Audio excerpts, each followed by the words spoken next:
America তো সব জায়গায় একটু মাতব্বরি করতে যায়। তেলের দাম নাকি বেড়ে পার লিটারে ৳২৫০ হয়ে যাচ্ছে শুনছি। তেল বলতে হচ্ছে কোন দেশগুলোকে সবচেয়ে বেশি চিনি? যে ট্রাম্পের মতন যদি একটা পাগলা টাইপের প্রেসিডেন্ট হয়, $500 বিলিয়ন এর চেয়েও বেশি পরিমাণ তেল ওখান থেকে পাস হয়। এতে নতুন কাউকে এরা হচ্ছে পারমাণবিক অস্ত্র সম্বলিত দেশ হতে দেবে না। তেলের দাম পার ব্যারেলে হচ্ছে $200 এর উপরে হিট করতে পারে। এই নাহিদ, তেলের দাম নাকি বেড়ে পার লিটারে ৳২৫০ হয়ে যাচ্ছে শুনছি। কি মনে হয় তোমার? আপু, আমরা তো শুনতেছি অনেক কথা। কোনটা সত্যি বা কোনটা হচ্ছে আসলে আমরা অনেকটা ধোঁয়াশার মধ্যে আছি। তবে সরকার একটা ডিসিশন নিয়েছে শুনলাম যে হচ্ছে মোটরসাইকেল একবারে একসাথে ২ লিটারের বেশি তেল নিতে পারবে না। এরকম করে হচ্ছে ট্রাক এবং যে অন্যান্য ভারী যানবাহনগুলো আছে ওগুলোর জন্য একটা নিয়মকানুন বেঁধে দিয়েছে। আমাদের তাহলে কেউ যদি অনেক দূরের রাস্তা যেতে চায় তাহলে সেই ক্ষেত্রে তো ২ লিটারের বেশি তেল লাগতে পারে। সেই ক্ষেত্রে সে কিভাবে এটা পারচেজ করবে? উম এখন বাঙালিদের জন্য যে হচ্ছে চিপা বুদ্ধি আছে, এরকম করে হচ্ছে ২ লিটার ২ লিটার করে কালেক্ট করতে হবে। এছাড়া তো আর কোনো উপায় দেখছি না। যদিও আমাদের জ্বালানি উপদেষ্টা বলেছেন যে হচ্ছে আমাদের কাছে পর্যাপ্ত পরিমাণ তেলের মজুদ আছে।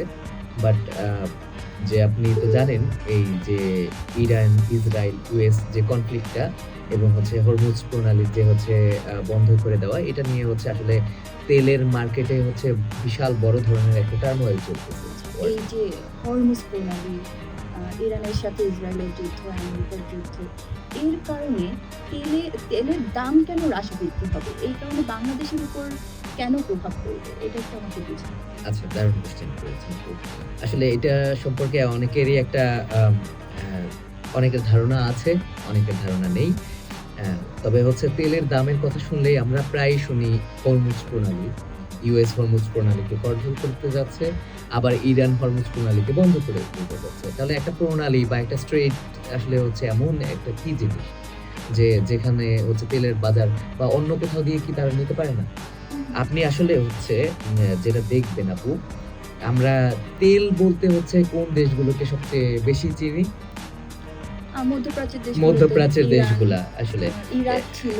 ইরাক ছিল, হ্যাঁ, ইরাক, কুয়েত, কাতার, ইউনাইটেড আরব এমিরেটস, তারপর হচ্ছে আপনার সৌদি আরব, ওমান, বাহরাইন, এই জায়গাগুলোতে হচ্ছে কোথাও তেল উৎপাদন হয়, কোথাও তেল পরিশোধন হয়। মোটামুটি এরা হচ্ছে তেল উৎপাদনের সাথে সরাসরিভাবে জড়িত। আচ্ছা, আপু, এই জায়গাটার একটা বড় মানে এদের কাছে যেমন হচ্ছে অনেক খনিজ সম্পদ আছে, এদের কাছে তেল আছে, কিন্তু এদের ট্রান্সপোর্টেশন এর ক্ষেত্রে একটা বড় ড্রব্যাক আছে। এরা যে দেশগুলো এরা হচ্ছে সরাসরিভাবে ট্রান্সপোর্টেশন এর জন্য সাগরের সাথে যুক্ত শুধুমাত্র ওই একটা প্রণালীর দ্বারাই। সেটা কি? এই হরমুজ প্রণালী। আপনি দেখবেন হরমুজ প্রণালীটা হচ্ছে আপনার হলো আরব উপসাগর বা অ্যারাবিয়ান যে গালফ, সেখান থেকে হয়ে হরমুজ প্রণালী দিয়ে আসলে পার্সিয়ান গালফের মধ্যে ঢোকে এবং সেই অ্যারাবিয়ান গালফ থেকে শুরু হয়ে হরমুজ প্রণালী হয়ে পার্সিয়ান গালফের মধ্যেই আপনার হচ্ছে এই যে দেশগুলোর নাম বললাম, যে হচ্ছে ইরাক, কুয়েত, কাতার, ওমান, সৌদি আরব, ইরান, এই সবগুলো দেশ একসাথে ওখানে পরপর অবস্থিত। তাহলে হচ্ছে হরমুজ প্রণালীর উপরে এই সবগুলো দেশ যদি অবস্থিত হয়, তাহলে হরমুজ প্রণালীর উপরে ইরানের এতখানি ক্ষমতা কোত্থেকে এলো? কোত্থেকে এলো? আপনি দেখবেন অ্যারাবিয়ান যে গালফ, আরব উপসাগর, এটা হচ্ছে যথেষ্ট চওড়া। সো এই অ্যারাবিয়ান গালফের উপরে একচ্ছত্র আধিপত্য কারণ নাই। একটা সাগরের উপরে একচ্ছত্র আধিপত্য খুব কম দেশেরই থাকে। তো হরমুজ প্রণালী যে জায়গাটা, সেখানে এন্ট্রেন্সটা এই প্রণালীটা আসলে খুবই একটা ন্যারো লাইন, ন্যারো পাথ। যে হরমুজ প্রণালীর যে হচ্ছে এন্ট্রেন্সটা, এটা হচ্ছে একদম ৫০ কিলোমিটার ন্যারো। এইটা শুধু এবং এক্সিটটাও হচ্ছে আপনি এন্ট্রেন্স এক্সিট ২ টা সাইডেই যদি ধরেন বা ২ টা সাইডে এন্ট্রেন্সই ধরেন, এখানে হচ্ছে ৫০ কিলোমিটার ন্যারো। বাট এর মধ্যেও আরেকটা ব্যাপার আছে। এর মধ্যে একটা ন্যারোয়েস্ট প্লেস আছে। সবচেয়ে চিকন একটা জায়গা আছে। সেই চিকন জায়গাটার এক পাশটা ওমানের দখলে আর এক পাশটা ইরানের দখলে এবং সেটা হচ্ছে ন্যারো লাইনটা হচ্ছে আসলে ৩৩ কিলোমিটার চওড়া আসলে। তো আপনি যদি হচ্ছে একটা দেশ ইন্টারন্যাশনাল ল অনুযায়ী তার কোস্ট লাইন থেকে 12 নটিক্যাল মাইল বা হচ্ছে ২২ কিলোমিটার পর্যন্ত সে হচ্ছে জায়গা অধিগ্রহণ করতে পারে সেই সাগরের মধ্যে বা উপসাগরের মধ্যে। তো এটা যেহেতু ৩৩ কিলোমিটার চওড়া, আপনি যদি ২২ কিলোমিটার জায়গা দখল করেন, তো দেখবেন হচ্ছে ইরানের দখলেই বেশি অনেকখানি অংশ চলে আসছে। চলে যায়। আবার ওমানও চাইলে দখল করতে পারে। বাট ইরান যেহেতু হচ্ছে সামরিক সক্ষমতার দিক থেকে একটু এগিয়ে আছে। আপনি দেখবেন যে আসলে হচ্ছে আমাদের ওয়ার্ল্ড যতখানি রুল আমরা হচ্ছে করি, আল্টিমেটলি হচ্ছে সামরিক সক্ষমতায়, পাওয়ার এগুলো দ্বারাই আমরা আসলে নিয়ন্ত্রিত হই। হুম। তো ইরান চাইলেই ওই জায়গাটা হচ্ছে বন্ধ করে দেওয়ার সক্ষমতা রাখে। এ কারণে আর ইরান যে এইটুকু স্ট্রেইট বন্ধ করে দিল, এখানে হচ্ছে ইউএস এর লাভ লস কোথায়? যে ইউএস এখানে যুদ্ধ করতে চলে আসে বা হচ্ছে ইউএস এখানে দখল করতে চলে আসে। আসলে আমরা হচ্ছে যত তেল পাই সারা বিশ্বে যত ক্রুড অয়েল বা অপরিশোধিত তেল পাই, সেই অপরিশোধিত তেলের ৫ ভাগের ১ ভাগ আমরা হচ্ছে এই হরমুজ প্রণালী থেকেই বের হয় এবং এটা কি আদার refined হয়ে রিফাইন্ড হওয়ার আগেই refined অপরিশোধিত হওয়ার আগে? আচ্ছা, তেল বা অপরিশোধিত। Crude oil. তো হচ্ছে এটা হলো আপনার ৫ ভাগের ১ ভাগ ওইখান থেকেই বের হতে হবে বা এছাড়া অন্য কোনো লাইন নাই। কারণ আমরা হচ্ছে ল্যান্ডে বা এয়ারে আমরা হচ্ছে এখনো বাল্ক অ্যামাউন্টে ট্রান্সপোর্টেশন করতে পারি না। এটা হচ্ছে কোটি, কোটি ব্যারেল প্রতিদিন হচ্ছে ওইখান থেকে ২ কোটি ব্যারেল তেল প্রতিদিন পাস হয় এবং হচ্ছে যেটা দেখা যায় ৩,০০০ টা বড় অয়েল ট্যাঙ্কার বা তেলের জাহাজ ওখান থেকে প্রতিদিন পাস হয়। যেটা হচ্ছে আপনি ইয়ারলি যদি কাউন্ট করেন $500 বিলিয়ন ডলারের চেয়েও বেশি পরিমাণ তেল ওখান থেকে পাস হয়। এটা কিন্তু আমার কথা না। এটা হচ্ছে ইউএস এনার্জি অ্যাডমিনিস্ট্রেশন বা EIA এর কথা। ২০২৪ সালের এটা ইনফরমেশন। তো হচ্ছে আমাদের শুধুমাত্র তেল না, এলএনজি বা লিকুইড ন্যাচারাল গ্যাস যেটা, তারও ৫ ভাগের ১ ভাগ ওই জায়গাটার উপরেই ডিপেন্ডেন্ট, ওইখান থেকেই পাস হচ্ছে। তো এই কারণে ইরান যেহেতু চাইলে হরমুজ স্ট্রেইটটা বন্ধ করে হচ্ছে বিশাল বড় একটা হচ্ছে টালমাটাল সিচুয়েশন ক্রিয়েট করতে পারে। আমেরিকা কি করলো? আমেরিকা তো সব জায়গায় একটু মাতব্বরি করতে যায়। ইরান যেন হচ্ছে ওই একা যেন ওখানে আধিপত্য বিস্তার না করতে পারে, আমেরিকা হচ্ছে কিছু মিত্র দেশ বানালো। যেমন হচ্ছে আরব আমিরাত, কুয়েত, বাহরাইন, এই যেখানে দেশের তারা আমেরিকার বেস ক্রিয়েট করেছে। বেস ক্রিয়েট করেছে। এক্সাক্টলি আপু। যে হচ্ছে ওখানে তারা হলো আমেরিকার বেস ক্রিয়েট করলো। আমেরিকার বেস ক্রিয়েট করার ফলে হচ্ছে ওই হরমুজ স্ট্রেইটের আশেপাশেই তো হচ্ছে আপনার হলো এই দেশগুলো আছে। সো হচ্ছে ওখানে আমেরিকার যখন হলো আপনার আর্মি বেস ক্রিয়েট করলো, নেভি বেস ক্রিয়েট করলো বা হচ্ছে এয়ারফোর্স বেস ক্রিয়েট করলো, তখন হচ্ছে ওদের ওইখানে একটা পাওয়ার হইলো। ওরা হচ্ছে ইরানিয়ান এটা যে আমেরিকানরা কেন করেছে? মানে এটা কি আরো বেশি পাওয়ারফুল হওয়ার জন্য? এক্সাক্টলি আপু, আপনি যদি দেখেন যে আমেরিকা হচ্ছে সবসময় পাওয়ার সিকিং একটা হচ্ছে নেশন। আমেরিকা হচ্ছে সবসময় পাওয়ার সিক করতে চায়। আপনি হচ্ছে আমেরিকা হচ্ছে সবসময় একটা কাহিনী ব্যাক এন্ডে তারা একটা কাহিনী বলে যে হচ্ছে তারা মানবতার জন্য, তারা হচ্ছে পৃথিবীকে বাঁচানোর জন্য অমুক কাজ করেছে, অমুক যুদ্ধ লাগিয়েছে। ফাইনালি হচ্ছে দেখা যায় তাদের কোনো না কোনো স্বার্থ থাকে। আপনি ইরাক ওয়ার থেকে শুরু করে আপনি যতগুলো ওয়ার দেখবেন, মানে আমেরিকা পুরো আসলে বিশ্বে নিজের স্বার্থ নিজেদেরকে আর কি শক্তিশালী দেশ হিসেবে গড়ে তোলার জন্যই মনে হয় তাদের কবজা করে রাখার জন্য। এক্স্যাক্টলি আপু, অলরেডি তারা মানে সবাইকে চাচ্ছে যে তাদের থেকে ডাউনে থাকবে, সব ডাউনে দেশ তাদের থাকবে, থেকে exactly. ডাউনে থাকবে। এবং অলরেডি তারা সেটা হচ্ছে সক্ষম হয়েছে এবং আমরা দেখতে পাই যে হচ্ছে ইউএস এর যদি হচ্ছে একটা প্রেসিডেন্ট ডোনাল্ড জে ট্রাম্পের মতন যদি একটা পাগলা টাইপের প্রেসিডেন্ট হয়, তাহলে হচ্ছে ইউএস আসলে ওয়ার্ল্ডের কতখানি ক্ষতি করতে পারে বা ওয়ার্ল্ডের অবস্থা কতখানি টালমাটাল করতে পারে, এটা আমরা হচ্ছে দেখতে পারতেছি এখন। আমরা হয়তো এতখানি ধারণাও ছিল না যে এরকম ভাবে নাচাতে পারে। কি কাজ করছে? মানে ওরা কি জাস্ট আহ, পাপেট? ওদের কোনো সে নাই? আমরা হচ্ছে রিসেন্ট যতগুলো ওয়ার দেখছি বা হচ্ছে বড় বড় যে যুদ্ধগুলো দেখি, সেখানে হচ্ছে জাতিসংঘের ভূমিকা আসলে হচ্ছে পাপেটের মতনই আমরা আসলে দেখতে পাই আপু। আসলে যুদ্ধ থামাতে জাতিসংঘ যদি বড় বড় দেশের সাথে যুদ্ধ লাগে, তখন হচ্ছে যুদ্ধ থামাতে জাতিসংঘ আসলে কোনো ভূমিকাই রাখতে পারে না। সেটা আমরা আগেও দেখছি। জাতিসংঘ হচ্ছে তাও আমাদের কিছু উপকার করে থাকে। আমরা হচ্ছে এর জন্য কৃতজ্ঞ। আমাদের হচ্ছে পোলিও টিকা খাওয়ায়, আমাদের হচ্ছে ওরা বিভিন্ন হচ্ছে ওয়ার্ল্ডে বিভিন্ন প্রোগ্রাম করে। সো স্টিল নাই মামার চেয়ে কানা মামা ভালো, এরকম জাতিসংঘ আমাদের মধ্যে কানা মামা হয়ে টিকে আছে। তো আপু, আমরা হচ্ছে আবার একটু হরমুজ প্রণালীতে ফিরে আসি। তো হরমুজ প্রণালীতে হচ্ছে যখন হলো এই দুইটা দেশের মধ্যে দ্বন্দ্ব ক্রিয়েট হইলো বা দুইটা দেশ হচ্ছে এই জায়গাটাকে দখল করে রাখতেছে, এতদিন পর্যন্ত এদের মধ্যে একটা ব্যালেন্সড সিচুয়েশন ছিল যে ইরানও হচ্ছে চাইলেই এরকম বন্ধ করতো না বা এরকম একটা ব্যালেন্সড ব্যাপার এই ছিল। কারণটা তো আছেই যে আমেরিকা ওদের উপরে একটা আঘাত প্রেশার করেছে, হ্যাঁ, ক্রিয়েট attack- করে রাখতে হয় বা আমেরিকাকে attack যে আপনি করেছে। বলেন আর না বলুন, আমেরিকাকে আসলে হচ্ছে সবারই সমীহ করে চলা লাগে, সেটুকু সমীহ ওরা করে রাখছে। কিন্তু ইরানের যখন আসলে আপনার দেয়ালে পিঠ থেকে গেছে, ইরান আল্টিমেটলি ইরানের যে হচ্ছে পলিটিক্যাল গভর্নমেন্ট, হ্যাঁ, ইরানের পলিটিক্যাল গভর্নমেন্ট আসলে ইরান চালায় না। ইরান এতদিন ধরে আমরা দেখছি যে ইরানের হচ্ছে লাস্ট যে রেভলিউশন, যে হচ্ছে যে পাহলভি শাসন ক্ষমতায় যারা ছিলেন, যারা হচ্ছে রাজা ছিলেন, তাদেরকে হচ্ছে যখন 47 ইয়ার্স অ্যাগো একটা রেভলিউশন হলো, ইসলামিক রেভলিউশন হওয়ার পরে সেখানে হচ্ছে যে আইআরজিসি ক্ষমতা দখল করলো এবং আয়াতুল্লাহ আল খামেনি হচ্ছে যে যিনি হচ্ছে ক্ষমতা দখল করলেন, তারপর থেকে উনি আস্তে আস্তে সক্ষমতা শক্তি ইরানের উপর প্রভাব বিস্তার করতে করতে উনি একসময় ইরানের সুপ্রিম লিডার হয়ে উঠলেন এবং হচ্ছে ইরানে ওনার কথা ছাড়া কোনো কিছু হয় না এরকম ব্যাপার একটা হয়ে উঠলো এবং ইরানে হচ্ছে বিভিন্ন ল চালু হলো। ইরান হচ্ছে অনেক আলোচনা, অনেক এই সমালোচনার লগুলো কি মধ্যে নতুন করে চালু হয়েছে খামেনি আসার পরে? তো এক্স্যাক্টলি সুপ্রিম লিডার হওয়ার খামেনি পর আসার থেকে পরে হচ্ছে এই লগুলো চালু করেছে। টোটালি হচ্ছে ইরানের যত আগের যে ল ছিল, ইরান মোটামুটি একটা হচ্ছে লিবারেল কান্ট্রি হিসেবে পরিচিত ছিল, সেখান থেকে ইরান হচ্ছে শরিয়াপন্থী একটা দেশের মধ্যে চলে গেছে। তো হচ্ছে অনেক আলোচনা এসেছে, অনেক সমালোচনা এসেছে, বাট হচ্ছে ইরান ইরানের মতন চলছিল, নিজের সভারেন কান্ট্রি হিসেবে তাদের মতন করে হচ্ছে চলছিল। বাট আমেরিকা এখানে যে কাজটা করেছে, আমেরিকা এবং ইসরায়েল মিলিতভাবে আহ, ইরানের কাছে খামেনি কি কোনো কারণে আমেরিকার বিরুদ্ধে কথা ইরান আমেরিকার বিপক্ষে বা খামেনি আমেরিকার বিপক্ষে সেই হচ্ছে 47 বছর আগের রেভলিউশন থেকেই হচ্ছে।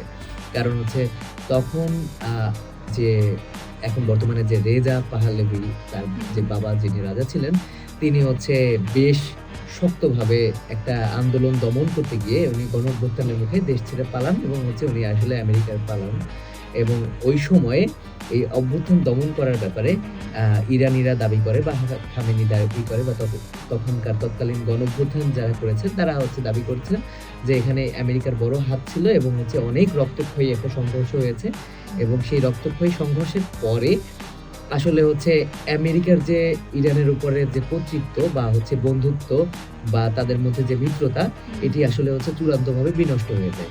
তার আগে হচ্ছে আমেরিকা এবং ইরান খুব ভালো বন্ধুত্বপূর্ণ সম্পর্ক ছিল। শুধু ভালো বন্ধুত্বপূর্ণ না, এরা হচ্ছে খুব প্রচন্ডভাবে একজন আরেকজনের মিত্র ছিল আচ্ছা। এবং ওইখান থেকে একদম বড় শত্রু দেশ হয়ে গেছে গণ অভ্যুত্থানের পরে।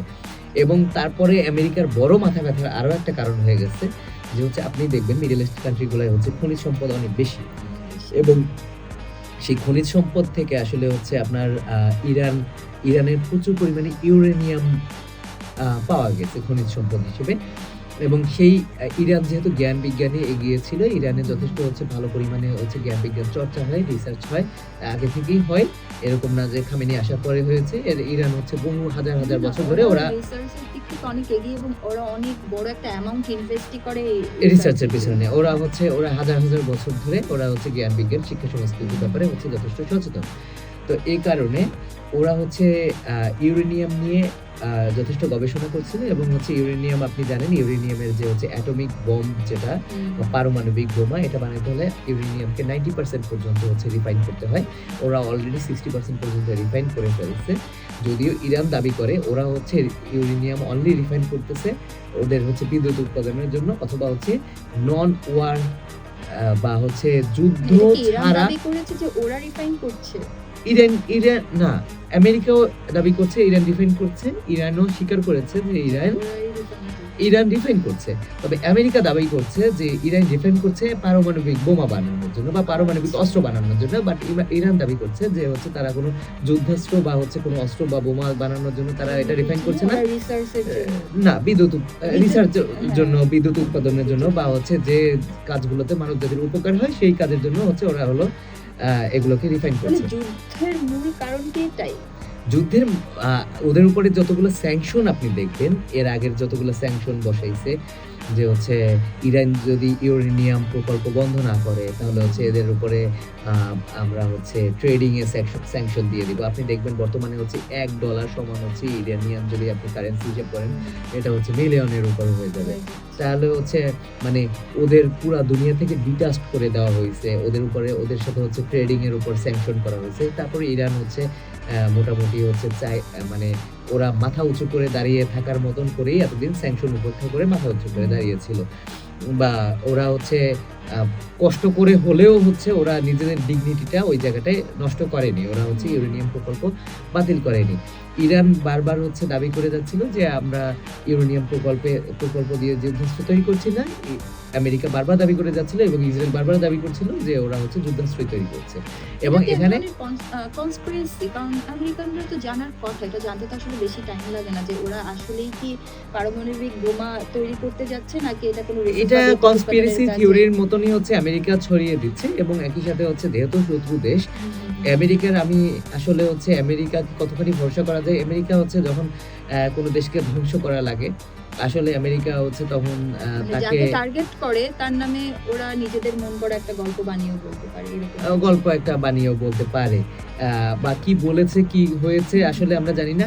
যদিও হচ্ছে পারমাণবিক সক্ষমতা অনেকেই অর্জন করতে চাচ্ছে, ইরানও হয়তো চাচ্ছিল, মানে ইরান যে একদম ধোয়া তুলসী পাতা বা ইরান ওদের ডিনাই করার কারণ হচ্ছে আপু যে ওয়ার্ল্ডের যে পারমাণবিক বা অ্যাটমিক যে প্রোগ্রাম, এটা হচ্ছে যে কয়টা দেশের কাছে অলরেডি পারমাণবিক অস্ত্র আছে তারা মিলে নিয়ন্ত্রণ করে, তারা মিলে একসাথে হচ্ছে যে জোট বেঁধে একসাথে করেছে যে তারা ব্যতীত তারাও নতুন করে আর কোনো পারমাণবিক অস্ত্র বা প্রোগ্রাম করবে না। এর মধ্যে যদিও এইটার উপেক্ষা করে আমেরিকা প্রতিনিয়তই বানিয়ে চলেছে, উত্তর কোরিয়া বানিয়ে চলেছে, চীনও এটা এই প্রকল্প চালু রেখেছে এবং রাশিয়াও চালু রেখেছে। কিন্তু হচ্ছে নতুন কাউকে এরা হচ্ছে পারমাণবিক অস্ত্র সম্বলিত দেশ হতে দেবে না। কারণ আপনি জানেন, আপনি সেকেন্ড ওয়ার্ল্ড ওয়ারের যে হচ্ছে ফার্স্ট অ্যাটমিক বম যেটা হচ্ছে ডিটোনেটেড হয়েছিল আমেরিকার হিরোশিমায়, এবং হচ্ছে সেকেন্ড যেটা হচ্ছে হয়েছিল নাগাসাকি এবং হিরোশিমায়, দুইটা হচ্ছে অ্যাটমিক বম হচ্ছে আপনার করেছিল। সেইটার যে ধ্বংস করার যে ক্যাপাবিলিটি আমরা দেখেছি, তো এখন জিনিসগুলো তো আরো বেশি উন্নত প্রযুক্তির। সো অলরেডি ওয়ারহেডের হিসেবে যত পরিমাণ অ্যাটমিক ওয়ারহেড মানুষের ঝুলিতে আছে, টোটাল ওয়ার্ল্ডের মানব জাতিকে নিশ্চিহ্ন করে দেওয়ার জন্য, মানব জাতি না পুরো সমস্ত প্রাণীকুলকে নিশ্চিহ্ন করে দেওয়ার জন্য এমন পরিমাণ অ্যাটমিক ওয়ারহেড পুরো বিশ্বের কাছে অলরেডি আছে। এবং সবাইকে ইউরেনিয়ামও কিন্তু আমাদের কাছে কম নেই, তো পৃথিবীর সবার কাছে কম নেই। ইভেন হচ্ছে আপনি রিসেন্টলি কিছু আলোচনা সমালোচনা ক্রিয়েট করা হচ্ছে কিছু ইস্যু দেখবেন যে হচ্ছে বাংলাদেশের হচ্ছে কেউ দাবি করেছিল বাংলাদেশের পাহাড়ি অঞ্চলে ইউরেনিয়াম থাকতে পারে, বাট সেটা রিফাইন্ড ইউরেনিয়াম না, সেটা নিয়ে অনেক রিসার্চ করা লাগবে, সেটা থেকে অস্ত্র পর্যন্ত যেতে পারে। অবভিয়াসলি আপু এটা একটা ইউরেনিয়াম অত পরিমাণ রেয়ার কোনো এলিমেন্ট না, বাট হচ্ছে এইটা নিয়ে যখন হচ্ছে গবেষণা হচ্ছে আপনাকে করতে দেওয়া হচ্ছে না, তখন হচ্ছে এটা নিয়ে যেই গবেষণা করতে যাচ্ছে তাকে থামিয়ে দেওয়া হচ্ছে। তা এরপরেও হচ্ছে কিছু কিছু কান্ট্রি পরবর্তীতে অ্যাড হয়েছে, চুপি করেছে, ফাইনালি যে করে ফেলছে তাকে তো আর কেউ থামাইতে পারতেছে না। যেমন হচ্ছে উত্তর কোরিয়া করে ফেলছে, কিম জং উনকে কেউ থামাইতে পারে নাই, বারবার আমেরিকা হুমকি ধামকি দিয়েও থামাতে পারেনি। পাকিস্তান এবং ভারত এরাও হচ্ছে 70-এর দশকে একটা খুব টালমাটাল সময়ে ওরাও হচ্ছে পারমাণবিক শক্তিধর কান্ট্রির তালিকায় নাম লিখিয়েছে। কিন্তু যখন ইরান এখন পর্যন্ত পারমাণবিক অস্ত্র ওদের কাছে নেই, ততক্ষণ পর্যন্ত ওদেরকে সবাই চেপে রাখতে চাইতেছে। এবং হচ্ছে যেহেতু ইরান ডিক্লেয়ার করে রেখেছে, খামেনি ডিক্লেয়ার করে রেখেছে আমেরিকা ওদের সবচেয়ে বড় শত্রু, আমেরিকার কাছে তো এটা বড়। ওরা হচ্ছে যখন মেনশন করেছিল অনেক দিন আগের একটা ভিডিও দেখি, তখন বলেছিল যে হচ্ছে পৃথিবীর প্রত্যেকটা দেশই তাদের বন্ধু হতে পারে এক্সেপ্ট আমেরিকা তাদের বন্ধু হতে পারে না। এবং হচ্ছে ইসরায়েলও হতে পারে। ইসরায়েল একসময় আপু ইরানের বেশ ভালো ঘনিষ্ঠ মিত্র ছিল, ইসরায়েলও ইরানের বেশ ঘনিষ্ঠ মিত্র ছিল। সাম্প্রতিক সময়ে বা হচ্ছে রিসেন্ট কয়েক যুগ ধরে আস্তে আস্তে ইরানের সাথে হচ্ছে ইসরায়েলের সম্পর্ক ওইরকম আমেরিকা অবনতির দিকে যাচ্ছে। এটার কারণ পর্যায়ের কি খারাপ হয়েছে। এটার কারণ কি আমেরিকার সাথে ইসরায়েলের ভালো একটা বন্ধুত্বপূর্ণ সম্পর্ক হয়েছে দেখে কি ওদের সাথে সেই অবনতির জায়গাটা দিকে সেই গিয়েছে? জায়গাটা থেকেও হয়েছে। সেইখানে আবার হচ্ছে ওদের অ্যাটমিক ওয়ারহেড নিয়ে হচ্ছে যে স্যাংশন গুলো আসতেছে সেখান থেকে হয়েছে এবং ইন্টারন্যাশনাল আরো অনেক ভেতরের কথা থাকে। তো আমরা হচ্ছে তো বুঝলাম যে হচ্ছে কেন আসলে এই আমেরিকার এই জায়গাগুলোতে সবচেয়ে বড় ভয় যে ওদেরকে হচ্ছে পারমাণবিক শক্তিধর দেশ হতে না দেওয়া। এই কারণে এই স্যাংশন গুলা। তো সেই স্যাংশন যখন হচ্ছে আমেরিকা নিয়ে আসে আমরা জানি আপু হচ্ছে আসলে ওয়ার্ল্ডের কারেন্সি কয়েকটা জিনিসের উপরে ডিপেন্ডেন্ট। যেহেতু আমরা জানি হচ্ছে ডলার কারোর কাছে কম থাকলে সেই দেশের হচ্ছে কারেন্সির মূল্য অনেক কমে যায়। কমে যায়। আবার ডলার যখন হচ্ছে ওরা ইন্টারন্যাশনাল কারেন্সি হিসেবে প্রেজেন্ট করেছিল তখন হচ্ছে ওরা বলেছিল dollar is backed by gold বা সোনা দ্বারা ব্যাকড। সো হচ্ছে আমরা এবং সোনা খুবই ইম্পর্টেন্ট একটা ম্যাটেরিয়াল এবং এই আমরা হচ্ছে দুইটা জিনিসের কথা হচ্ছে সামনাসামনি জানি যে ডলার এবং হচ্ছে সোনার ব্যাপারটা গোল্ডের রিজার্ভের উপরে আমরা হচ্ছে কারেন্সি মূল্যমান নির্ধারণ হয়। কিন্তু আপনি দেখবেন এখনো পৃথিবীর যত হচ্ছে ম্যাক্সিমাম কলকারখানা থেকে শুরু করে ম্যাক্সিমাম যানবাহন ইলেকট্রিক ভেহিকেল আস্তে আস্তে আসতেছে। তবে হচ্ছে ম্যাক্সিমাম যন্ত্রপাতি আসলে হচ্ছে কিন্তু তেলের উপর নির্ভরশীল। সো হচ্ছে তেলটা অনেক বড় একটা ফ্যাক্টর। ইউ ক্যান আন্ডারস্ট্যান্ড যদি হচ্ছে হুট করে এটার সাপ্লাই বন্ধ হয়ে যায় তখন আপনি বুঝবেন যে এটা হচ্ছে আসলে নিভৃতে বা হচ্ছে ব্যাকএন্ড থেকে কতখানি সাপোর্ট আমাদের দিয়ে যাচ্ছিল। সো এখন আসলে এটাই হচ্ছে যখন হচ্ছে হরমুজ এই প্রণালী থেকে যখন আপনার হচ্ছে বন্ধ করে দেওয়া হইলো তখন হচ্ছে আমার হলো 1/5 of the oil 1/5 of the LNG বা ন্যাচারাল গ্যাস আমার হচ্ছে আসলে কিন্তু আসতেছে না। সো হচ্ছে আমরা আসলে হচ্ছে ওয়ার্ল্ডের 5 ভাগের 1 ভাগ সাপ্লাই হচ্ছে কমে যাচ্ছে। আমরা বড় সংকটের মধ্যে সম্মুখীন হতে যাচ্ছি। একদমই তাই। এখন কথা হচ্ছে যে ইরানের সাথে যুদ্ধ হচ্ছে আমেরিকার এবং ইসরায়েলের। তাহলেও হরমুজ প্রণালী বন্ধ করে পুরো বিশ্বের উপরে কেন এত দুর্ভোগ সৃষ্টি করছে? এটার কারণ? আচ্ছা আপু, আপনার হচ্ছে প্রত্যেকটা দেশের কাছে কিছু হাতিয়ার থাকে। ইরানের কাছে এই জায়গাটা একটা হাতিয়ারের মতো। এর আগেও ইরান বহুবার যখনই কারো সাথে হচ্ছে ঝামেলা লেগেছে, যখনই ইয়ে হয়েছে, ইরান হচ্ছে হুমকি দিয়েছে। এটা হচ্ছে ওদের আম একটা ইন্টারন্যাশনালি হচ্ছে ওদের পলিটিক্স করতে এটা একটা বড় অ্যাডভান্টেজ দেয় এই হরমুজ প্রণালীটা। বা তেলের দাম বাড়াতে, তেলের দাম কমাতে, তেলের দাম কিন্তু ওদের নিয়ন্ত্রণ কি রাখতে। তো হচ্ছে এখানে ওদের বড়সড় একটা অ্যাডভান্টেজ দেয়। ওরা হচ্ছে দর কষাকষি সবকিছুতেই ওরা হচ্ছে বারবার হচ্ছে হুমকি দিত যে হরমুজ প্রণালী কিন্তু আমরা বন্ধ করে দিলাম। এরকম করে বারবার হুমকি দিত। কিন্তু এর আগে হচ্ছে দেখা গেছে ওরা হরমুজ প্রণালী আলটিমেটলি বন্ধও করেনি বা হচ্ছে করতে পারেনি। কিন্তু এবার হচ্ছে এতক্ষণ ধরে যেটা আলোচনা করছিলাম সেই রেভলিউশনারি গার্ড হচ্ছে ক্ষমতা নেওয়ার পরে ওদের যে হচ্ছে নীতি বা ওদের সেই অনুযায়ী ওরা আসলে দেয়ালে পিঠ থেকে গেছে। এখন হয় হচ্ছে আমেরিকার ব্যাকড আপ কোনো গভর্নমেন্ট ইরানে ফর্মড হবে অথবা আইআরজিসি থাকবে। আইআরজিসি হয়তো থাকবে না কিন্তু বা থেকে হয়তো যেতে পারে। কিন্তু হচ্ছে ওরা মরার আগে শেষ পর্যন্ত হচ্ছে ওদের লড়াইটা চালিয়ে যাবে। এরকমটাই হচ্ছে আমরা যে মিডিয়ায় দেখছি বা ওদের স্টেপগুলা সম্পর্কে জানতে থেকে আমরা হচ্ছে এনালাইসিস করে বুঝতে পারছি এরকমই আসলে। তাহলে কি আমেরিকা ইসরায়েল কি সমঝোতায় আসতে চাচ্ছে ইরানদের সাথে?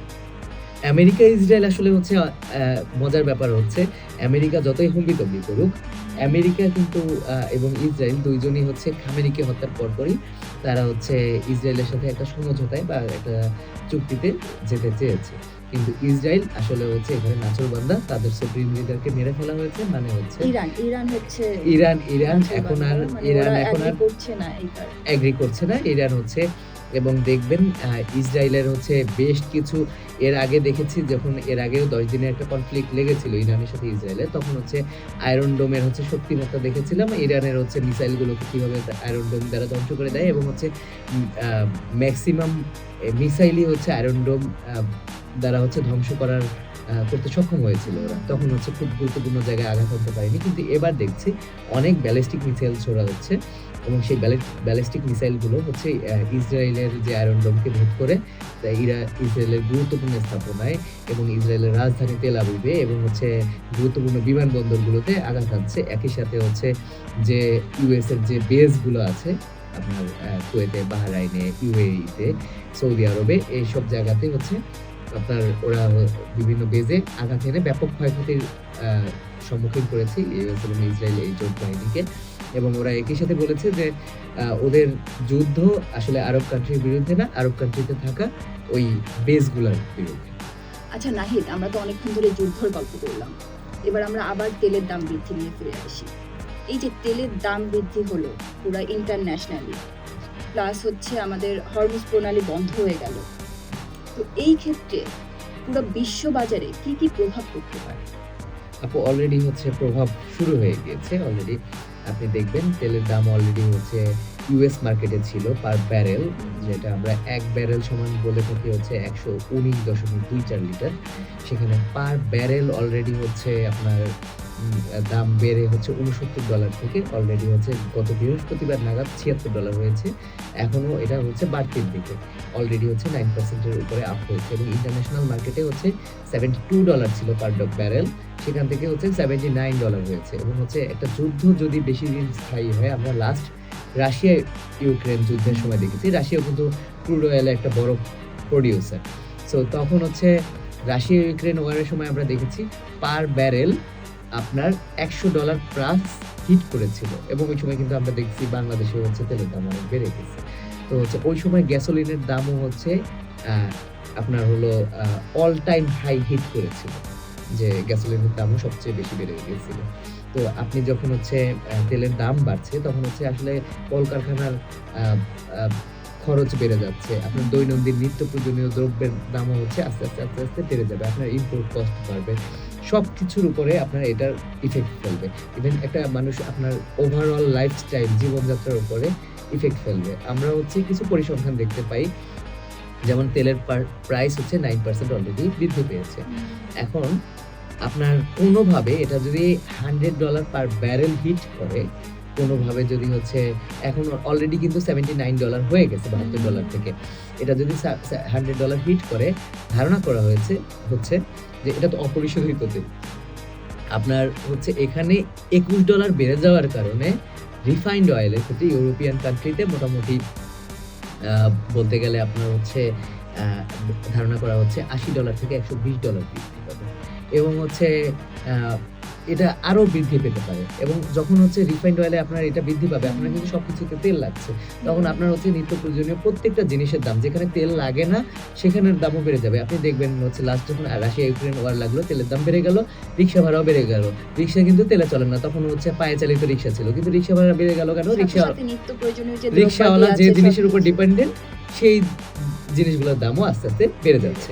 দ্যাটস ওয়াই হচ্ছে এই জায়গাগুলো দাম বেড়ে যাচ্ছে। সো এইটা ধারণা করছে অনেক লজিস্টিক্স এবং অনেক পরিসংখ্যান বলছে যে এইটা $100 ক্রস করবে, আনডাউটেডলি ক্রস করবে। অলরেডি যে কয়েকদিন যুদ্ধ হয়েছে তাতে অলরেডি $100 ক্রস করার মতন সিচুয়েশন আস্তে আস্তে হয়ে গিয়েছে।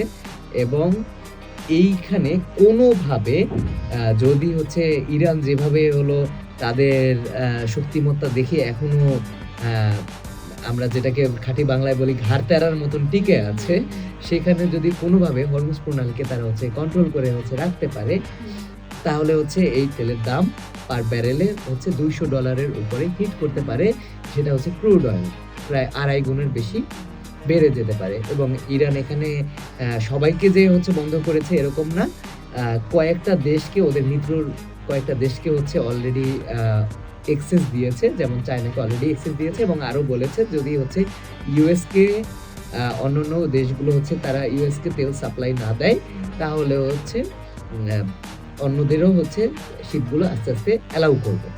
তবে হচ্ছে ইউএস যেভাবে মরিয়া হয়ে আছে হরমুজ প্রণালীর দখলের জন্য, সেখানে হচ্ছে ঘটনা আসলে কোন দিকে যাচ্ছে এটা খুব বলা হচ্ছে আসলে খুব টাফ ব্যাপার। তাহলে কি আমেরিকানরা এখন ওদের আগ্রহে বসে আছে হরমুজ প্রণালী দখল করার জন্য? জি আপু, অবশ্যই। আচ্ছা, আমরা তো ইরাক আমেরিকার যুদ্ধ সম্পর্কে জানি, যে সাদ্দামকে যে ওদের সাথেও তেলের একটা যুদ্ধ ছিল, তারপরে হচ্ছে ওরা মাথা নত করলো দিন শেষে। তো তোমার কি মনে হয় ইরানও কি দিন শেষে মাথা নত করবে, ওদেরকে কি হরমুজ প্রণালীটা দিয়ে দিবে? আপু আসলে হচ্ছে আমাদের যে ধারণা ছিল, ধারণার অনেক বেশি গুণ করে দেখিয়েছে ইরান। এজন্য আমাদের ধারণা যখন এক্সিড করে দিয়ে গেছে, ইরাকও তো দেখিয়েছিল, ইরাকও তো মানে আমার যতদূর মনে পড়ে আমি যখন ওই যুদ্ধটা দেখি তখন মনে হয় আমেরিকার প্রেসিডেন্ট ছিল হচ্ছে জর্জ ডব্লিউ বুশ। এবং সাদ্দামের সাথে একটা কনফ্লিক্ট হয় তার, এবং সাদ্দাম কিন্তু মানে একদম শেষ রক্তকণা পর্যন্ত ট্রাই করে গেছে যে ওদের যে অ্যাসেট সেটা ওদেরকে না দেওয়ার জন্য। জি আপু, সাদ্দামের সাথে যখন কনফ্লিক্টটা হয় তখন কিন্তু হচ্ছে এটা একই রকমের হচ্ছে কনফ্লিক্ট কাইন্ড অফ ছিল, এবং হচ্ছে ওরাও যথেষ্ট হচ্ছে রিস্ট্রেইনেশন দেখিয়েছে, রিস্ট্রেইন থেকেছে। কিন্তু দেখবেন রিস্ট্রেইন থাকতে থাকতে ফাইনালি যখন আমেরিকা যুদ্ধ ঘোষণা করলো, হ্যাঁ, এবং ন্যাটোভুক্ত দেশগুলো তখন হচ্ছে আমেরিকার পাশে ছিল, এবং হচ্ছে আমেরিকা যুদ্ধ ঘোষণা করার পরে সেই ইরাক ওয়ারে আমেরিকা বম্বিং করার পরে কিন্তু ইরাক বেশিক্ষণ আসলে হচ্ছে ওদের সেই ক্ষমতাটা বা সেই জায়গাটা ধরে রাখতে পারে না। কিন্তু যার কারণে ইরান হার মানতে হয়েছে। হার মানতে হয়েছে। আমাদের ধারণা ছিল ইরানের ব্যাপারটাও এরকম হবে। আমেরিকা হচ্ছে যখন আমেরিকা যেভাবে হুট করে বা আমেরিকা ইসরায়েল মিলে হুট করে খামেনিকে মেরে দিয়ে গেছে, আমাদের ধারণা ছিল বা সবাই ধারণা করেছিল যে খুব শীঘ্রই হয়তো বা হচ্ছে আইআরজিসি বা ইরানিয়ান যে হচ্ছে ইসলামিক রেভলিউশনারি গার্ড কোর এর পতন ঘটবে। কিন্তু আহ, বিশ্বকে অবাক করে দিয়ে ওরা হচ্ছে এতদিন পর্যন্ত যুদ্ধ চালিয়ে যাচ্ছে, আস্তে আস্তে আস্তে আস্তে যুদ্ধ চালিয়ে যাচ্ছে, এবং হচ্ছে ওরা এখনো মাথা নত করছে না, বরঞ্চ ওরা হলো চমক দেওয়ার মতন করে বারবার করে বলছে যে এখনো ওদের আসল খেলা শুরু হয়নি, ওদের হাতে এখনো হচ্ছে আরো অনেক সারপ্রাইজ আছে। সো এই জন্য আচ্ছা, আমি এই যে আসলে আমরা- ধারণা করতে পারছি না যে হচ্ছে ওরা আসলে কি কি সারপ্রাইজ দিবে, বাট যুদ্ধ আমরা আসলে কেউই চাই না। এটা আমাদের আহ্বান করে তো লাভ নেই, তবে হচ্ছে যুদ্ধ আমরা সংবাদ আমাদের আশা কাম্য করব, নয়। আমরা সৃষ্টিকর্তার কাছে দোয়া করব যেন হচ্ছে এই যুদ্ধ লেগে নিরীহ মানুষ না মরে, যুদ্ধ লেগে আমাদের জীবনযাত্রা এমন অবস্থায় না নেমে যায় যে আমরা হচ্ছে না খেয়ে না পরে আমরা হচ্ছে একদম বিপন্ন অবস্থায় বিধ্বস্ত অবস্থায় চলে যাই। এটা হচ্ছে সবারই মাথায় রাখতে হবে। তবে আমেরিকা অলরেডি হচ্ছে দাবি করছে তারা 17টা ইরানিয়ান শিপ দখল সরি তারা হচ্ছে ধ্বংস করতে সক্ষম হয়েছে। ইরান অপরদিকে হচ্ছে 7টা এবং 7টারও বেশি আসলে হচ্ছে তেলবাহী জাহাজকে হিট করেছে, এবং ওদের ইরানিয়ান নেভির আসলে হচ্ছে আপনার সাবমেরিন, তারপর হচ্ছে সাবমার্সিবল ভেসেল, তারপর হচ্ছে আরো হচ্ছে অসংখ্য ভেসেল আছে, সারফেস ভেসেল বলে যেখানে হচ্ছে ওই জায়গাটা খুব সরু, সো হচ্ছে সারফেস ভেসেল দিয়ে হচ্ছে ওই জায়গাটা হচ্ছে কন্ট্রোলে রাখতেছে। সো ইরানিয়ান নেভিও যথেষ্ট শক্তিশালী এবং শক্তিমত্তা প্রদর্শন করছে। সো এই জিনিসটা আসলে কি হবে এটা বুঝতে হলে হচ্ছে আসলে দেখা ছাড়া ওয়ে নাই, এরকম একটা ব্যাপার। আচ্ছা ভাই, তোমাকে আরেকটা কোশ্চেন করি। অনেকেই বলছে যে এই যে আমেরিকানরা যে এই যে আমাদের ইরানের যে সুপ্রিম লিডার খামেনিকে মেরেছে, তো এটা নাকি আসলে মার্ডার করেনি, এটা নাকি এক ধরনের মাইন্ড গেম ইরানিদের, যে আসলে ওরা বোঝাতে চাচ্ছে যে খামেনি মার্ডার হয়েছে বাট আসলে হয়নি, এরকম কিছু। আপু, আমেরিকা হচ্ছে ওয়ার্ল্ডের সবচেয়ে বড়, আমাদের জানা মতে বা সকল পরিসংখ্যান মতে সবচেয়ে বড় শক্তিধর দেশ আমেরিকা, এবং হচ্ছে ওদের ইন্টেলিজেন্সও হচ্ছে সবচেয়ে উপরেই থাকবে, এটাই আমাদের জানা বা সব পরিসংখ্যানে এটাই বলে। তো ওদের ইন্টেলিজেন্স বহু আগে দাবি করেছে যে খামেনি মারা গিয়েছে, এবং হচ্ছে ইরান স্বীকার করেছে যে হচ্ছে খামেনি মারা গেছে। সো ওয়ার্ল্ডের কাছে এটা ভাবার খুব একটা কারণ আমি দেখি না আসলে যে হচ্ছে খামেনি মারা যায়নি। তবে যদি কোনোভাবে এটা কোনো ইরানের ব্লান্ডার হয় বা ইরান এটা হচ্ছে পরবর্তীতে খামেনি আবার হচ্ছে কোনোদিন মুখ বের করতে পারে, এটা হচ্ছে আসলে আমরা সবাই ভূত দেখার মতনই চমকে যাব, এবং হচ্ছে এটা আমি বলতে পারবো the biggest blunder or the biggest bluff of the century, and that was conducted by the Persians, the Iranians. So ওকে, আমরা আবার কিন্তু ঘুরে ফিরে সেই যুদ্ধের মধ্যেই চলে যাচ্ছি। জি আপু, তো আমরা এবার বাংলাদেশের কথা একটু বলি। এই যে বাংলাদেশের সবাই যে মানে ইন্টারন্যাশনালি তেলের দাম বৃদ্ধির জন্য বাংলাদেশও তো এর মধ্যে, তো বাংলাদেশও এর বাইরে নেই। তো এই যে বাংলাদেশের সবাই যে এই দুর্ভোগ ভোগ করছে, তো এই ক্ষেত্রে কি বলবা? এই ক্ষেত্রে বাংলাদেশের মানুষ কিভাবে এটা থেকে ওভারকাম করবে আসলে? আপু, বিশ্বের যতখানি দুর্ভোগ, আমি বলবো বাংলাদেশের দুর্ভোগ তারও বেশি।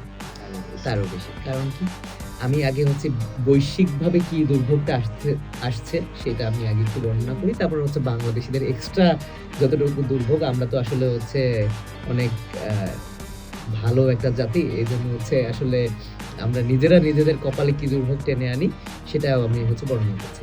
আসলে বৈশ্বিকভাবে আপনি দেখবেন যে হচ্ছে ক্রুড অয়েল, যেটা হচ্ছে আমরা বলেছি যে হলো এই হরমুজ প্রণালী থেকে ২ কোটি ব্যারেল পার ডে বের হয় এবং হচ্ছে লিকুইড ন্যাচারাল গ্যাস বা এলএনজিরও 1/5 টোটাল ওয়ার্ল্ডের যে উৎপাদন তার 1/5 ওখান থেকে বের হয়।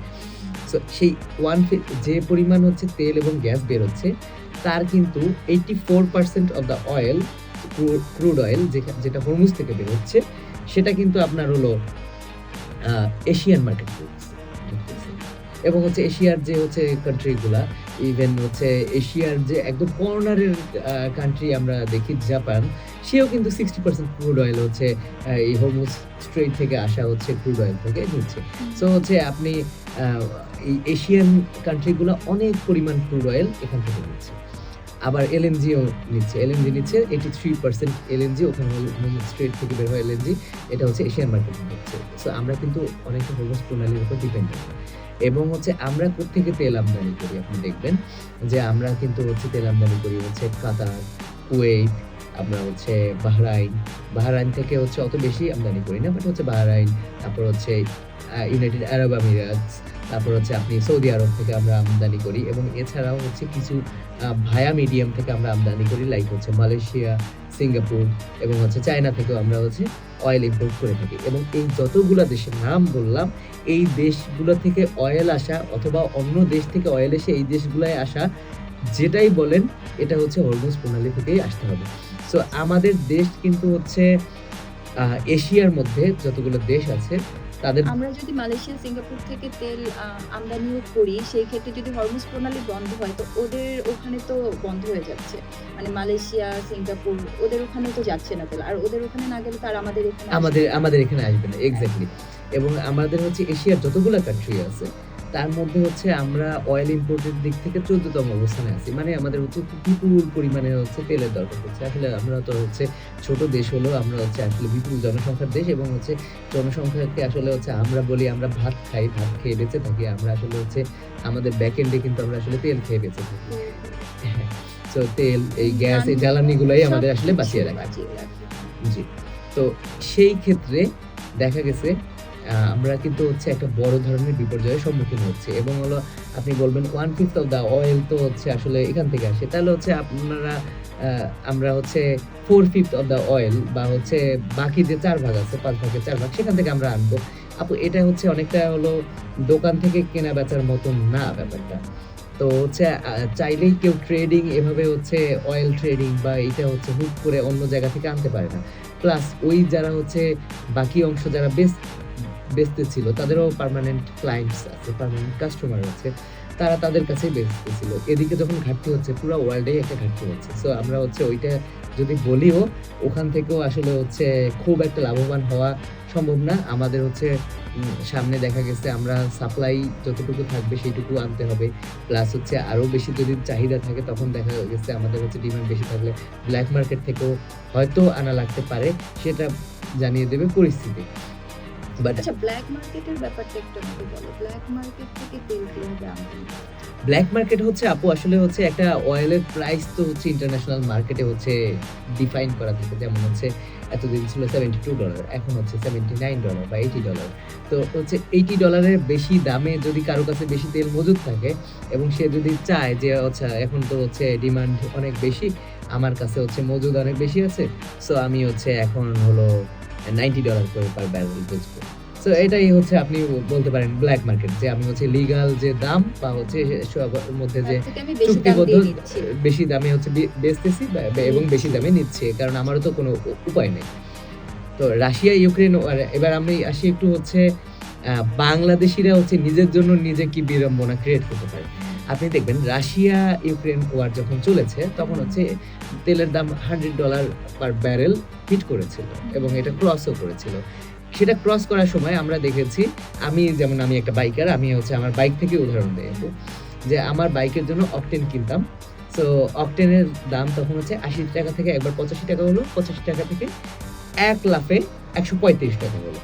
135 টাকা থেকে যুদ্ধ যখন থেমে গেল তখন হচ্ছে হলো কিন্তু 85 টাকা থেকে 135 টাকা। এখানে হচ্ছে দাম বেড়েছে কত টাকা? প্রায় হচ্ছে 50 টাকা। মানে মতো এক দাম। লাফে একদম 50 টাকা বেড়ে গেল। 1 লাফে 50 টাকা দাম বেড়ে গেল। কিন্তু দাম যখন কমলো যুদ্ধের পরে তখন দাম কমলো 5 টাকা। 130 টাকা চলেছে অনেকদিন। তারপরে হচ্ছে আস্তে, আস্তে আরো 5 টাকা দাম কমলো 125 টাকা। রিসেন্টলি আমি দেখেছি খুব বেশি দিন হয়নি যে 120 টাকা করে কেউ তেল দিচ্ছে, বাট সেই 85 টাকায় কিন্তু তেল আসে নাই। অথচ বিশ্ববাজারে কিন্তু হচ্ছে $72 নেমে গেছিল তেলের দাম।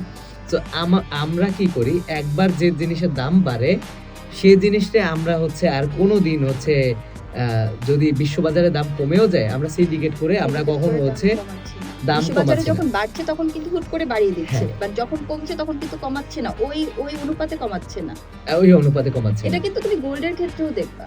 জি, আমরা হচ্ছে এটা গোল্ডের ক্ষেত্রেও আমি দেখেছি যে যখন বিশ্ববাজারে এক ভরি যখন দেখলাম যে 2 লাখ, তখন হচ্ছে বাংলাদেশ হচ্ছে 2 লাখই করেছে। যখন বিশ্ববাজারে আবার ওটা পতন ঘটলো, গোল্ডের দাম 1,85,000 এরকম হলো, ওরা কিন্তু 2 লাখই আটকায় ছিল। 2 লাখে আটকে ছিল। হ্যাঁ। বাংলাদেশে এটা হচ্ছে এটা- বেশ এটা কিছুদিন করার যতদিন কারণ পর্যন্ত কি? পারে আপু আচ্ছা। ততদিন পর্যন্ত ব্যবসায়ীরা মিলে একটা হচ্ছে সংঘবদ্ধ চক্রের মতন দেখা গেছে হচ্ছে অত বাল্ক অ্যামাউন্টে অয়েল ইম্পোর্টার তো খুব বড় বেশি পরিমাণে নেই। সো হচ্ছে বড় বড় কিছু গ্রুপ আছে যারা হচ্ছে মাফিয়ার মতন এই জায়গাগুলোকে হচ্ছে আটকায় রাখে। এই জায়গাগুলোকে হচ্ছে সংঘবদ্ধ চক্রের মতন এরা হচ্ছে বলে যে হচ্ছে আমরা বেশি দামে বিক্রি করব এবং হচ্ছে এই সিন্ডিকেটের কাছে আমরা আসলে জিতবো। আমি যেটা ভয় পাচ্ছি যে এখন যদি এই অয়েল কিন্তু আসলে আপু হচ্ছে চাল ডাল বা মুরগি না, যে মুরগির দাম যদি খুব বেশি বেড়ে যায় আমি কয়েকদিন মুরগি খেলাম না, হ্যাঁ মুরগি কয়েকদিন খেলাম না, সেটার জন্য কিন্তু আমার চালের দাম বাড়ছে না, সেটার জন্য আমার রিক্সা ভাড়া বাড়ছে না, মুরগির দামটাই শুধু বাড়ছে। বাট অয়েলের দাম আপনি বাড়াচ্ছেন মানে হচ্ছে আপনার এভরিথিং এর দাম বাড়বে এবং একই সাথে টাকার ভ্যালু কমে যাবে। তো হচ্ছে এই কারণে আমি খুব ভয় পাচ্ছি এবং হচ্ছে এটা আমি আশা করি যারা হচ্ছে একটু অ্যানালাইসিস করতে পারে বা একটু বুদ্ধিমত্তা রাখে সবারই একটা কনসার্ন যে হচ্ছে বাংলাদেশে একবার যদি দাম বাড়ে আবার যুদ্ধ লেগে একটা দাম বাড়লো, ধরেন হচ্ছে সেটা আপনি যে শুরুতে বলেছিলেন 200 বা 250 টাকা হয়ে গেল, তারপর যখন বিশ্ববাজারে যদি হচ্ছে এই কনফ্লিক্টটা বা এই যে যুদ্ধাবস্থা এটা যখন হচ্ছে থেমে যাবে আবার যখন সবকিছু ঠিক হয়ে যাবে তখন কি হচ্ছে বাংলাদেশিরা নামায় আবার এই 120 টাকা বা সেই 80-85 টাকায় আনবে? আর এতদিনের হিস্ট্রি থেকে হচ্ছে আসলে আমরা দেখেছি আনেনি। আমি মহান আল্লাহর কাছে সৃষ্টিকর্তার কাছে আমি এই প্রার্থনাই করব আল্লাহ যেন এই যুদ্ধাবস্থাকে হচ্ছে কেন্দ্র করে বাংলাদেশি ব্যবসায়ীদের হচ্ছে এই কুবুদ্ধির হাত থেকে মুক্ত করুন যে হচ্ছে যুদ্ধাবস্থা আসলে আমাদের সবার জন্যই সংকট, সেই জায়গা থেকে আমার প্রফিট করতে হবে এই চিন্তা ভাবনা থেকে বের হয়ে যেন ওনারা আসেন, এটা এবং আমাদের ওনাদের বাংলাদেশের প্রতি মানুষদের আহ্বান। কথা তাদেরকে ভাবতে হবে যাতে তাদের কারণে কেউ দুর্ভোগ ভোগ না করে। তাদের কারণে দুর্ভোগ ভোগ না করে। আমি হচ্ছে সৃষ্টিকর্তার কাছে তাদের সুবুদ্ধি দেওয়ার জন্য খুব পরিমাণ প্রার্থনা করছি। এই ছিল আমাদের হচ্ছে আপু তেলের আপডেট। গালফ যুদ্ধ বা মধ্যপ্রাচ্যের উত্তেজনা শুধু দূর দূরান্তের ঘটনাই নয়, বাংলাদেশের জীবনেও এর প্রভাব বিস্তার। তেলের দাম বাড়লে খাদ্য, পরিবহন, বিদ্যুৎ, কৃষি সবকিছুতেই প্রভাব পড়ে। তাই আমাদের সচেতন থাকা এবং শক্তি সাশ্রয় করা খুবই গুরুত্বপূর্ণ। সো দর্শক, আমাদের আজকের প্রোগ্রাম এখানেই শেষ হলো তেলের বৃত্তান্ত নিয়ে। আপনাদের সাথে দেখা হবে পরবর্তী এপিসোডে নতুন কোনো টপিক নিয়ে। ততক্ষণ পর্যন্ত সবাই ভালো থাকবেন, সুস্থ থাকবেন। আল্লাহ হাফেজ।